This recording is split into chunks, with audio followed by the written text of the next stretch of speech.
Our first speaker is Patrick Le Galès.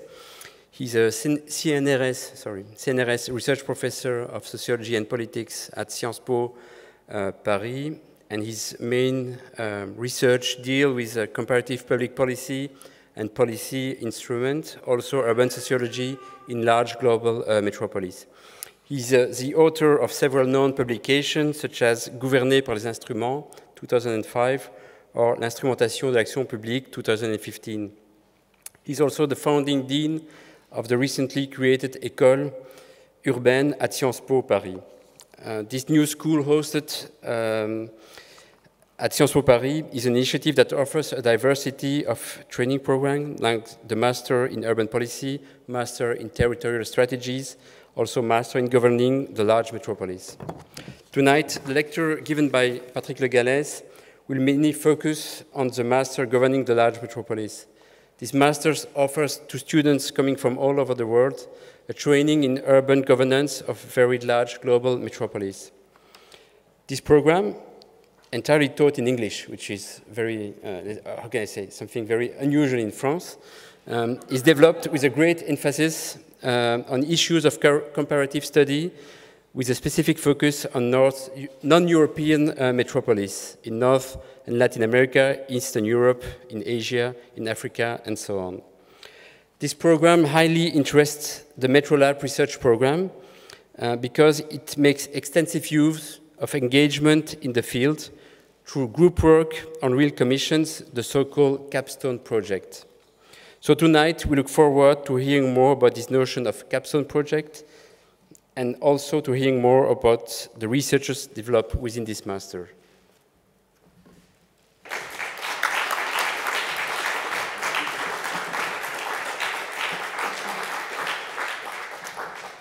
Merci. I was told je dois parler en anglais, so I will do not the Dutch one, but so I'll switch to English, and my slides are in French. So I must apologize because it's end of a semester, and my presentation is a bit of a disaster, but it doesn't matter. What I plan to do tonight, so first of all, thanks for the invitation, and it's a privilege to be in this Metrolab, and it's quite nice to see a lot of European urban research being organized in some ways. As you know, a lot of urban research, like in our domain of social science, was very much organized in Britain and the US, but sometimes Europe became very national, and it's very good to see a lot of good research emerging from different places. What I'm going to do in the next 30 minutes is to explain how we have developed urban research in this place at Sciences Po, and what we have tried to do, including both the limits and the strong angles we have adopted. It's not good or bad, it's the choice we've made, which are different from some other ones. You know, it's école urbaine, it's not, or urban school, it's not urbanism, it's urban. And I will explain that in a minute. And the research group is called Cities Are Back in Town. It's not called planetary urbanization. And I will explain these things in a minute. So what I intend to do is to present a little bit the dynamics of what we've been doing over 12 years, 15 years now, and then to present both the sort of research angle we try to take on these issues of urban research, and second, how we translated from the research a program of master degrees and the urban school. And one of the questions you ask is research for what? Well, research for research would be my first answer to that. But we all have a problem which is always, because especially for social scientists, we try to make the link between the research we do, and we believe in very high standards in research, but we try to be relevant to some people sometimes, and especially when you are in sociology or these sort of things. And also, I think at this moment, in a number of countries, what we know is that there are lots of pressure from some parts of policy makings and politicians and interest groups to limit the influence of social science. As you know, in the US, there are some pressure on political science. In the UK, there are discussions on reorganizing the funding for research, and social science is seen as too critical. So there are lots of pressure on social science. And in my country, France, quite often, some people still believe they live in the golden age of the 60s, 70s with l'intellectuel français. And the French intellectuals, it's such important that everybody's impressed. These days are completely gone. So my view of the world is that We need to do very high-level standards research, but we must find some ways, as you're doing in Metrolab, to really find some ways to combine, to influence public debate and to train people and to interact with some public actors. And that's not easy, as you will know very well in Metrolab, and you will see with your experience. I have disastrous experience to work with some groups. So the urban school is one way to answer to those challenges. It's one way to try to answer the questions relevant for research. For me, that's enough. If research is good, that's enough. But we should also do more things than that. And the urban school is a way to try to contribute to that. So, just don't worry about the names. It's just for me to remember, so don't worry about that. The first thing is what sort of research angle we took at Sciences Po. So, I mean, you probably know France well, but we have this strange system where we had 3 ways to organize higher education. Talk about French rationality. What a joke. So historically, we had the French university system, okay, which from very early days became quite corporatist in many ways and not always open to new research. And then when we created the French state, the leaders of the French state, the king and the Napoleon, created the Grandes Écoles. Grandes Écoles were in Paris, technical schools to manage the state. But one characteristic is that they attracted the best kids from all over the country. So the top kids and the top people running the French state and large firms were never part of the university system. Okay? Still today, we have a sort of 5% very elitist system. Sciences Po is one of them for managing the state. And then in the 1930s, the French state decided to create a research organization called CNRS, National Center for Research, because the top research people could not get a job in the university system, too conservative, and the Grandes Écoles were not interested in research. And for the Marie Curie and Frédéric Joliot-Curie, they created the National Center for research people. So we developed, over the 20th century, these 3 systems. So you get the best students without research and without the university system, the research people doing research with no connection with the rest, and the university system being quite good in some disciplines and just mediocre for everything else. So, not an optimum system. So my place, called Sciences Po, was one of the first in France about 15 years ago to say this is completely stupid, and we're going to merge the 3 things. So we moved from 2,000 to 13,000 students, and we became an international research university. Our model is the LSE, meaning social science research university with very strong connections to the real world. Okay, so that's Sciences Po. That's why I joined Sciences Po 15 years ago. So in that place, the idea was you care for the state because you are in Paris, okay? I come from Brittany, the west of France, so we never take Paris too seriously. We know these people, and we traveled a lot. So but Sciences Po was a place you could do a lot of opportunity. We have excellent students because we have a special exam to recruit them.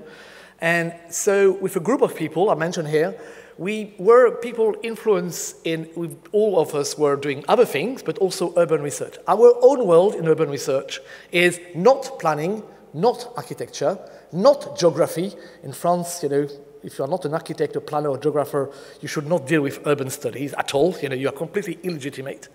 So urban sociology was completely down. Political science ignored urban issues for a long time. So our world was the International Journal of Urban and Regional Research. So if you know a little bit sociology, a long time ago, sociology was a lot community studies. And in 1970, a group of young scholars decided to create the Urban Marxist School in Sociology. And they created the Committee 21 of the International Sociological Association, Manuel Castells and Montprezet and Zomingione, all this group. And so the Marxist and Weberian urban sociologists became a very strong group intellectually, which became leading in urban studies for quite a while. And we created a journal called the International Journal of Urban and Regional Research, which is my intellectual home. And the group that arrived at Sciences Po were people related to this journal. Okay, so our world is more Weber, Marx, and a lot of comparative and critical urban research. That's what we do, critical and comparative urban research in sociology, political science, very strongly. If I'm in the UK, I do that with a lot of UK geographers, not so much in France. And that's the sort of research we do. It's also, when we develop this research group, it's also say we were not convinced by the research done in Institut d'Urbanisme in France. which we think were not always convincing for a number of reasons, and we were not very convinced by the School of Architecture in France, and I say that in a very nice way to my friend's architect. You know, the sort of teaching you have in École d'Architecture in France is, you know, you do nice object, but when they do urban planning, they are very not convincing at all, and their training in social science is absolutely ridiculous. So our view of the world is to understand the transformation of cities. You cannot do everything. So what we do, okay, the rest is fine. What we do is very hard social science research. Okay, that's what we do. Okay, that's what we come from. And the colleagues with whom we started this group, one is called Dominique Laurin, who is a very well-known scholar on urban utilities. So thinking about capitalism, not just like capitalism, but looking at, you know, Veolia and Suez and all these groups in energy and doing transport and water and waste disposal, and look at these firms, not just capitalism from far away. And people like Edmond Prétzey, who is the best scholar in Europe on social segregation, or Mike Stopper, who was taught with us, the economic geographer. And we tried to develop a group of researchers in economic geography, sociology, political science. And what we came out is two main themes of research. One was social segregation. We do a lot of research comparatively on social segregation and schools and immigration and these things. And the other one on governance and public policy. And we think that urban studies, and for me, planning is a small field of public policy. Okay, so I always joke with my friends doing planning, telling them, oh yeah, you're doing public policy, you don't know it. It's just a little subfield of public policy. So we try to develop a lot of work on public policy applied to urban policy altogether. So that's, and within this group, we thought that we are in the early 2000s, and we thought when you look at what happens in French cities and European cities altogether, I've done a book on European cities, and we were interested in comparative work in Italy, France, Britain, Finland, Brazil, the US. All of us were doing comparative work. What was striking for us was that in the urban world in France, you have urban sociology had declined dramatically, and you know, people doing practical things in cities were either architects, or engineers, and French love engineers, you know, engineers, we have technical solutions, all goes well. And we have a lot of critical urban sociologists, very, very critical, but not very good urban sociologists always. So the field was not so good to train people. So our idea was, let's try to use the result of our research and thinking that the type of people who would like to run some cities, public-private organizations, NGOs, involved in politics, involved in politique de la ville, they should be trained in a different way. So we started to develop some research degrees and master degrees, thinking that we don't want to reproduce what exists. We want to create different labor market and different type of professionals. So that was not easy. You could do that at Sciences Po because we have a very strong legitimacy. It would be difficult to do that elsewhere. But that was the thing we did. And from that, we had an urban group, an urban PhD with Bikoka and LSE and Humboldt. And we have a group of scholars that have worked with us over the years. So now we are a sort of 35, a group of people, but you may know some of them. You know, Laurent Fourchard is a better expert on the governance of African cities. We have an Indian colleague. We have a group of people. So in terms of themes, and I emphasize these things by research, we started by a lot of comparative research, as I said, on urban segregation, and with strong quantitative methods, and also a lot of case studies. My colleague Marco Berti and Montprezze, Mirna Safi works on migration, and we have kept that tradition. So all our students, I'll explain later on, we want them to be trained seriously. We think that the transformation of cities is related to lots of things and can be explained in lots of different ways. But we still think today two things. Number one, the transformation of societies are essential to understand urban transformation, and cities are the laboratory where new forms of society are experimented. So this is a very strong view. That's why we invest so much in sociology. Second, by contrast to some of the critical urban studies, we think that cities matter, comparison matter, and public policy matter. So in a way, you know, if you're familiar with urban studies nowadays, which is not controlled by sociologists anymore, but by geographers, and critical urban geographers are much more innovative, and sociologists are much more important nowadays.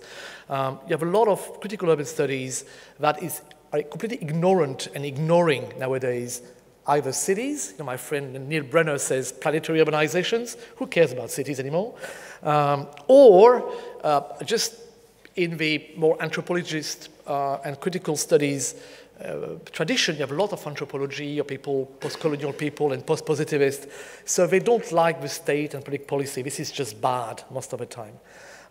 We probably are old European social democrats some ways, but we still think that in a number of cities, there are lots of collective choices making a lot of differences for inhabitants. Okay? I think if you have access to water, it makes a big difference in your life. If you have access to housing, it makes a big difference in your life. Developing transport is a big thing. So our very strong political idea is that public policy makes a huge difference for the life of inhabitants. And it doesn't explain everything. But this question of governance is not irrelevant, because that's a way to understand, sometimes, part of, not everything, the transformation of a number of cities. So there's a strong element in our thinking is, yes, it makes sense to try to train people understanding social change, economic change, and how you implement public policy, because it makes a huge difference for the life of inhabitants. Okay? When I say that to my friends, the radical economic geographer of England, they tell me, nah, this is not true. Public policy is bad, and you should not do these sort of things. But that's what we are really very much involved. So we work on these sort of things. So we work on inequalities. We're going to give you an example. One of the big projects the big project we work on at the moment is called WIG, what is governed and not governed. It means that in a number of cities, especially large metropolis, the view is that they are so complex, there are so many actors, that everything is complicated, those cities are ungovernable, planning doesn't work, blah, blah, blah, blah, blah, blah. I just don't buy that at all. And my friend doing post-colonial studies write a huge number of papers about, these big cities are ungovernable. No, when you look at those cities very specifically, number one, you see that in a lot of slums, there are ways to govern that are not linked to rational government, but are very organized in all sorts of ways. We know that informal arrangements in a number of cities, we are very influenced by Michel Foucault, are created by the state sometimes, and the link between illegalism and legal urban activities is a much more complex and interesting one. We see that in a number of cities, it looks a mess, but you have some very strong investment in new neighborhood, in airport, in business district, in a water network. So you have a lot of governance activities taking place, and you have a lot of political activities going on around all these issues. So it does not explain everything going on in Lagos or going on in Jakarta, but it does, it's important to study that and to understand what contribution you can make. But of course, you don't have to be naive. Sometimes in my discipline, political science, people are like, government governs. Government governs. So what? Okay? Students study, and workers work, doesn't tell us anything. So the point is, a lot of governance is just failure, okay? And you have lots of a dark side of governance, which is part of governance. Clientelism, corruption, policy failures, illegal activities, all this is part of what is going on in a number of cities. And you need the tools of social science to understand what we call the governance, what is governed and not governed, to understand in part the transformation of cities. So at the moment, we have a big research project with 4 teams of research in London, in Sao Paulo, in Mexico, in Paris, and we have a 7-year research project trying to compare how some policies are implemented, how some big objects are created, like airport or business district, how corruption is organized, who owns the land and who are the private developers. I mean, we believe in very basic things. Understanding who is taxed in a large metropolis explains a lot about what is possible in a number of cities.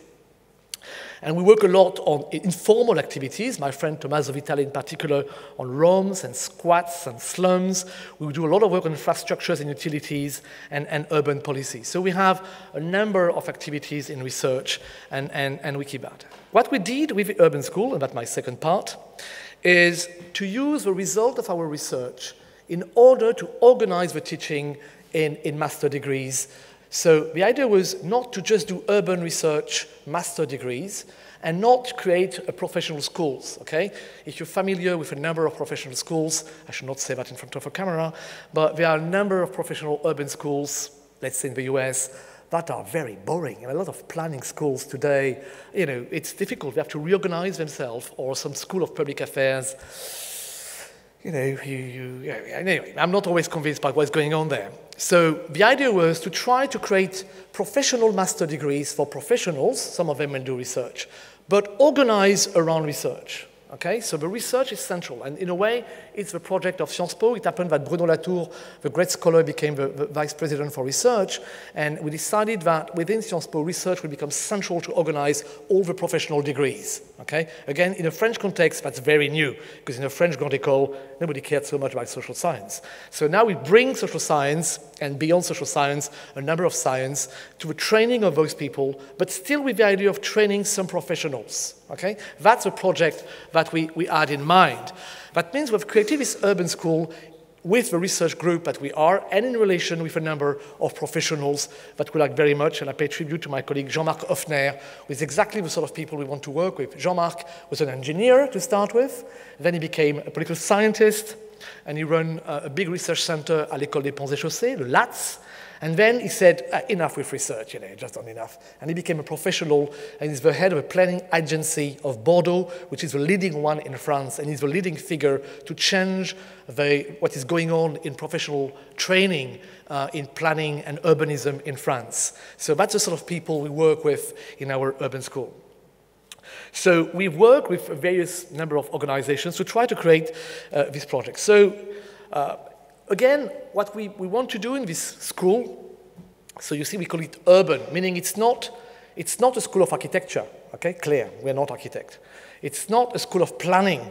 We think planning, we have a degree in planning, but planning is one bit of public policy. It's nothing more specific than that. So you have to take it seriously, but in terms of what you really do, you have some technical element, and then it's one bit of public policy.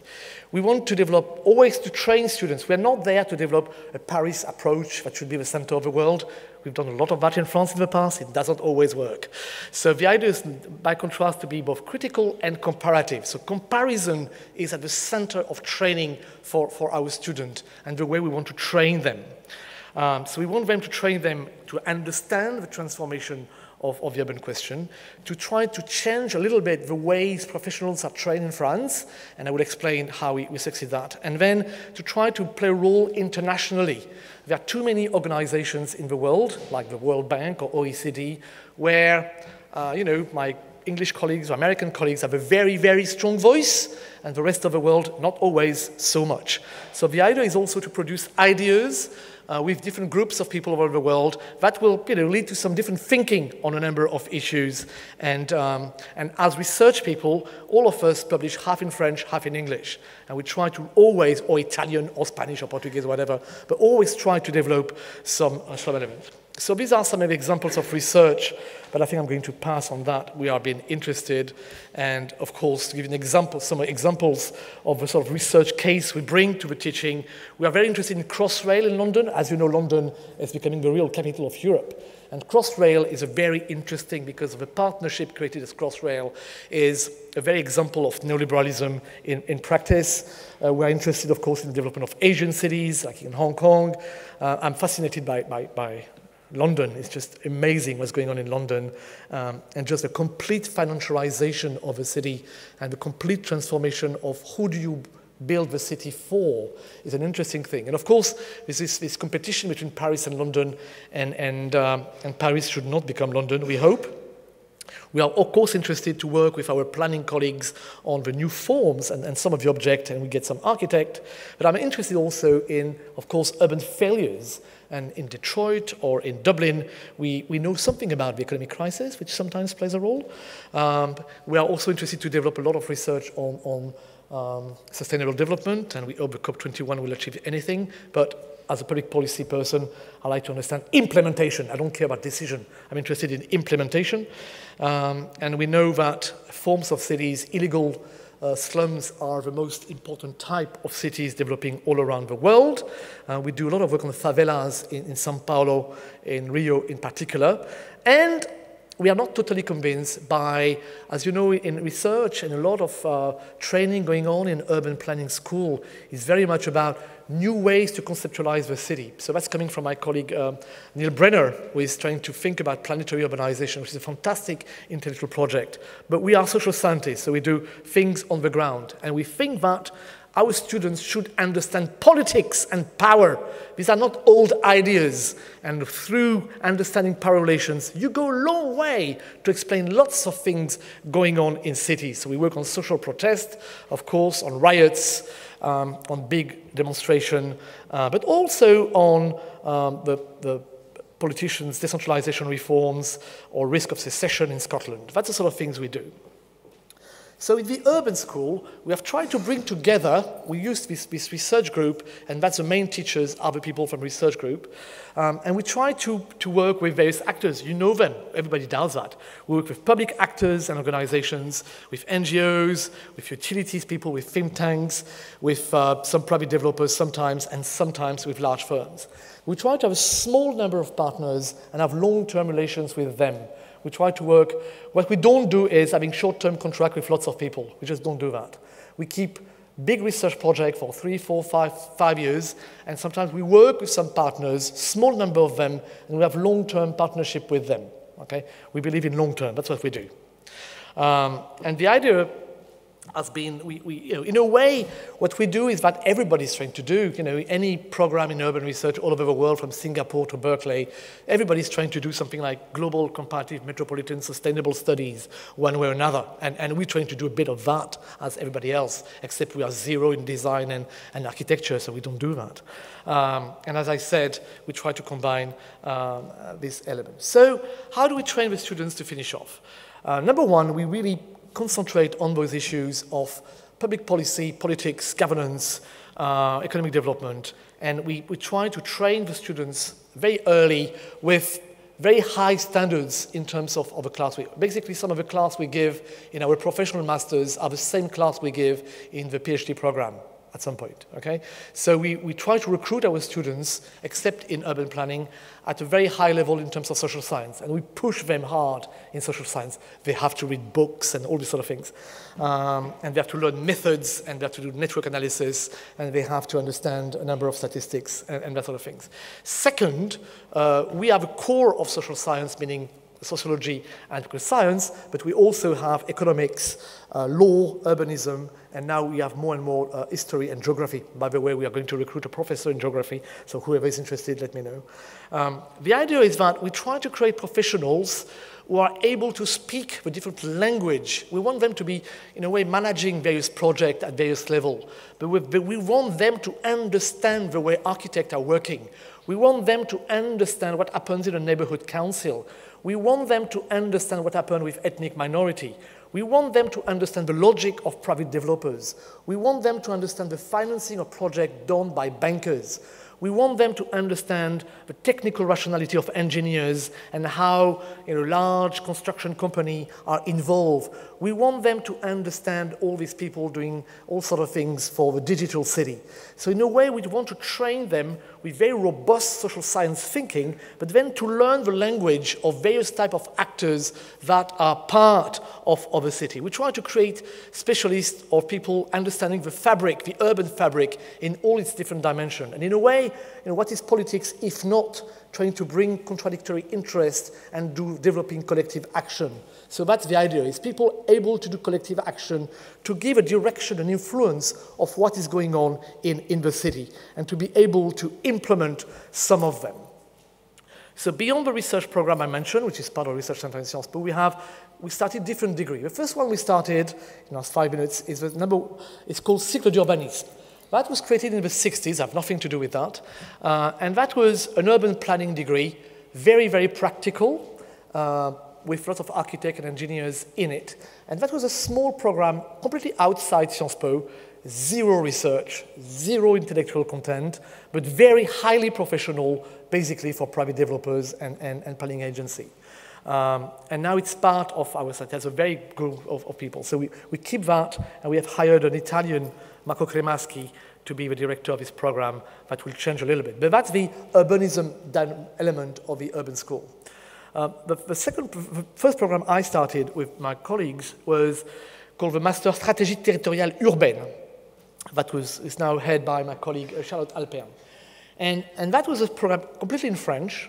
And the idea was exactly what I'm saying. How can we train people? What sort of basic we give them in order to get people able to understand collective action in the city and able to give a direction to what is going on.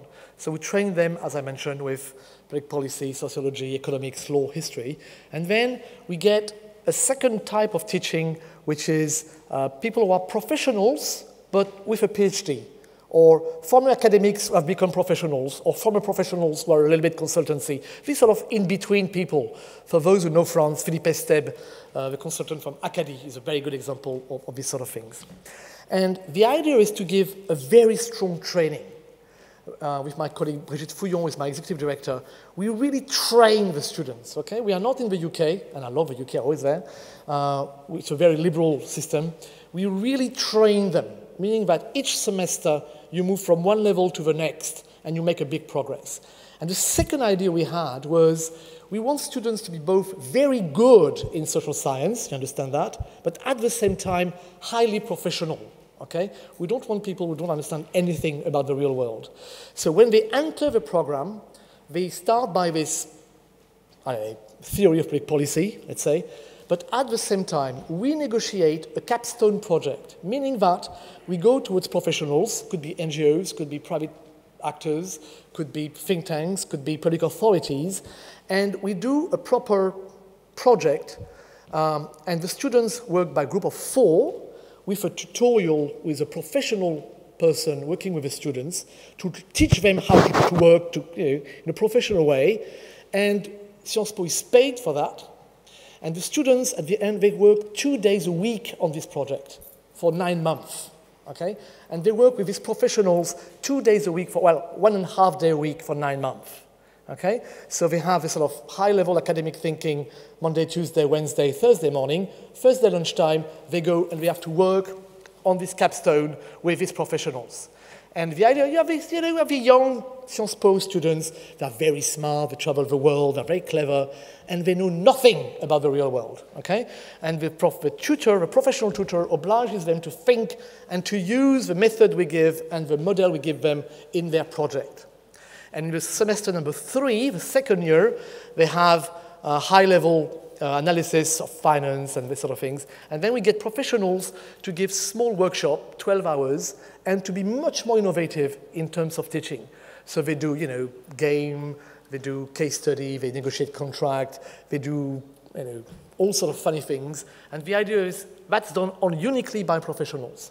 So it's at the same time very strong intellectually and very strong in terms of professionalizations. And semester number 4, they have a training period for 6 months. So that's the model we use. And when we decided to do that, my first year I only recruited 12 students, so it was not social, and it was not clear. And then basically we have 80 students per year in this master degree, and they're doing extremely well on the labor market, okay? So I'll get my 2 other degree and finished. And then we create a double degree with the LSE, and we are negotiating double degrees with UCLA, Sao Paulo, Mexico, Hong Kong, and we want to have 6 or 7 international double degrees so that we want to create a group of people thinking along those lines in different parts of the world, particularly with a special group of students working on African cities. And the last one we created is called Governing a Large Metropolis. The idea was to create a degree uniquely in English. So it's 50% foreign students. And we basically keep the same idea that I've been explaining, but concentrating on the problems of governance of a large metropolis beyond Europe, okay? The US, Asia, Africa, a lot in South America. And so at the same time, we develop research project, and at the same time, we develop teaching. That's my colleague Tommaso Vitale, who is developing. And we have about 50 students per year now in this program. And now we have developed an executive master degree for those after 10 years who want to organize. And the school is the result of all this master degree all together, the executive and the research. And from the school, we're trying to develop more connections and to be much more active in the public debate and to intervene on some of the housing policy issue or various issues. And I should stop that. I can see Mathieu being slightly worried. On the new project we have for this school, and that's the second step of what I'm doing now, is number 1, we're going to create a special group on African cities. There's a lot of things to be done in African cities. We're doing develop work on risk, urban risk, where we see some emerging labor market going on. And we are going to create a sort of, we don't know how to call it yet, but something like Our degrees are not so expensive as in England, but they are becoming more and more expensive. So we're going to create a sort of school for urban citizens that will take place over summer in Paris, where we'll try to get a number of people from various NGOs and neighboring groups all over France to be part of a collective effort to think about the transformation of those neighborhoods. So that's a new project we try to develop with a school. Because the idea is not just to train young professionals working for private developers. That's not the point. Some of them will, and that's fine, but not all of them. And that's a project we're trying to work with families. So I should stop that. So to answer the question, research for what? Well, research for research, number one. Second, trying to act through training and through collective project, a capstone that we negotiate long-term relations with a number of public and private organizations. And our students, when we negotiate capstone, our students do a project for, I don't know, SNCF, the railways company, but very often we do another one for 5 years. And progressively we work with these people on the long term, and we try to influence them on a number of ideas, and they ask us some specific questions. So we try to develop long-term partnership with a number of public and private actors. And at the question, research for what and how do we deal with professionals, our experience is that writing reports or politicians or being part of committees for X and Y doesn't work very well. So our idea is by training young people and working with them on the long term, we try to get more influence, and we think it's more interesting over the long term to answer and to try to give a sense to urban research. Thank you.